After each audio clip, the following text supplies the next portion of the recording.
ఇప్పుడు no cost cough syrup తో 60 రూపాయల విలువ గల ఇన్హేలర్ పూర్తిగా ఉచితం. దెబ్బకి దగ్గు జలుబు మాయం.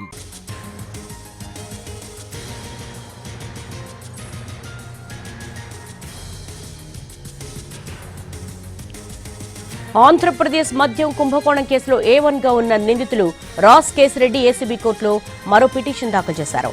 ఆ మధ్య హైదరాబాద్ శివార్లోని ఓ ఫామ్ హౌస్ లో సీజ్ చేసిన 11 కోట్ల రూపాయలను సిట్ ఆఫీస్ కు తీసుకువెళ్లిన సీసీటీవీ ఫుటేజ్, సిట్ కార్యాలయం నుంచి మాచవరం SBIకు తరలించిన సీసీటీవీ ఫుటేజ్ ఇవ్వాలని పిటిషన్లో కోరారు.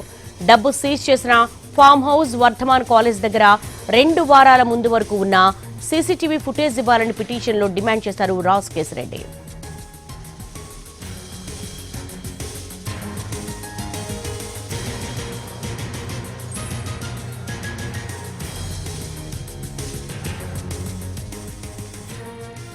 ఆంధ్రప్రదేశ్ మద్యం కుంభకోణంలో కేసులో A1గా ఉన్న నిందితులు రాస్ కేసిరెడ్డి ఏసీబీ కోర్టులో మరో పిటిషన్ దాఖలు చేశారు.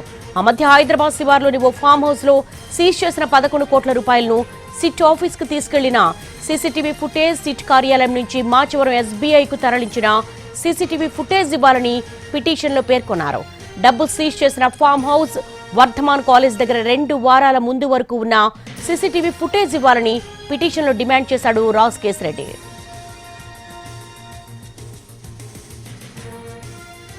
ఆంధ్రప్రదేశ్ మద్యం కుంభకోణం కేసులో A1గా ఉన్న నిందితులు రాస్ కేసిరెడ్డి ఏసీబీ కోర్టులో మరో పిటిషన్ దాఖలు చేశారు. ఈ పిటిషన్ కి సంబంధించి సారాంశం మా ప్రతినిధి శ్రీకాంత్ అడిగి తెలుసుకుందాం. శ్రీకాంత్, అక్యూజ్డ్ 1గా ఉన్నటువంటి రాస్ కేసిరెడ్డికి ఉన్న అభ్యంతరం ఏంటి? ఆ పిటిషన్ లో ఏ అంశాలు పేర్కొన్నారు? కూడా హైదరాబాద్ ఫామ్ హౌస్ లో సిట్ అధికారులు 3 రోజుల క్రితం సీజ్ చేసినటువంటి 11 కోట్ల అంశం మీద అయితే రాజ్ కేసిరెడ్డి వరుస పిటిషన్లు అయితే దాఖలు చేస్తా ఉన్నారు. కేసులో A1గా ఉన్నటువంటి రాజ్ కేసిరెడ్డి ఆదేశాలతోనే ఈ 11 కోట్లు భద్రపరిచినట్టుగా ప్రస్తుతం పోలీసులు అదుపులో ఉన్నటువంటి కేసులో నిందితుడు వరుణ్ సమాచారం కూడా ఇచ్చిన నేపథ్యంలో ఆ డబ్బుకి తనకు ఎటువంటి సంబంధం లేదనే విషయాన్ని ఇప్పటికే న్యాయమూర్తి ఎదుట కూడా రాజ్ కేసిరెడ్డి రిమాండ్ ఎక్స్టెన్షన్ సమయంలో తెలిపాడు. ఆ తర్వాత పిటిషన్ కూడా దాఖలు చేశాడు. ఆ డబ్బు జూన్ 2024 ముందు తాను చెప్పినట్టుగా అక్కడ భద్రపరిచానని సిట్ అధికారులు చెప్తున్నారు. కానీ దాని మీద ఉన్నటువంటి కరెన్సీ సీరియల్ నెంబర్ ఏదైతే ఉందో దాన్ని RBI అధికారులతో పరిశీలించాలి.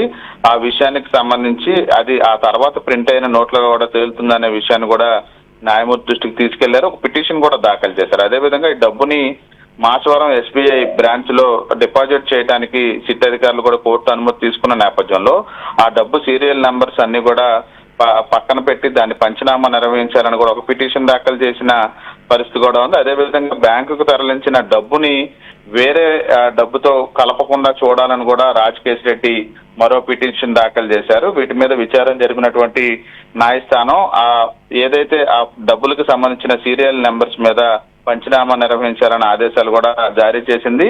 బ్యాంకుకి తీసుకెళ్లిన సమయానికి సంబంధించిన తేదీకి సంబంధించిన సీసీటీవీ ఫుటేజ్లు కూడా ఇవ్వాలని కూడా ఒకసారి ఆదేశాలు ఇచ్చింది. ఇప్పుడు తాజాగా ఇవాళ మరో పిటిషన్ రాజ్ కేసిరెడ్డి దాఖలు చేశారు.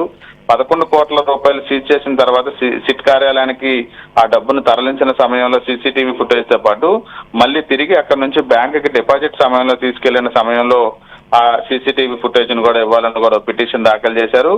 డబ్బులు సీజ్ చేసినటువంటి ఫామ్ హౌస్ ఏదైతే ఉందో అక్కడ, అదేవిధంగా ఆ ఫామ్ హౌస్ యజమాని విజయేందర్ రెడ్డికి సంబంధించిన వర్ధమాన్ కాలేజీ దగ్గర 2 వారాల ముందు వరకు ఉన్నటువంటి మొత్తం సీసీటీవీ ఫుటేజ్ ను కూడా కోర్టుకు సమర్పించాలని ఆ పిటిషన్ లో కోరారు. అదేవిధంగా SBIలో ఉన్నటువంటి ఈ చెస్ట్ విభాగానికి ఈ డబ్బు తరలించడం, ఆ డబ్బును వేరే చాటకి పంపించడం, వీటికి సంబంధించిన సీసీటీవీ ఫుటేజ్లు కూడా మొత్తం సబ్మిట్ చేయాలని కూడా రాజ్ కేసిరెడ్డి పిటిషన్ దాఖలు చేశారు. దానికి సంబంధించి ఇవాళ కానీ రేపు కానీ న్యాయస్థానం మరోసారి విచారణ అయితే జరపబోతా ఉంది. Devi. All right Srikanth, thank you.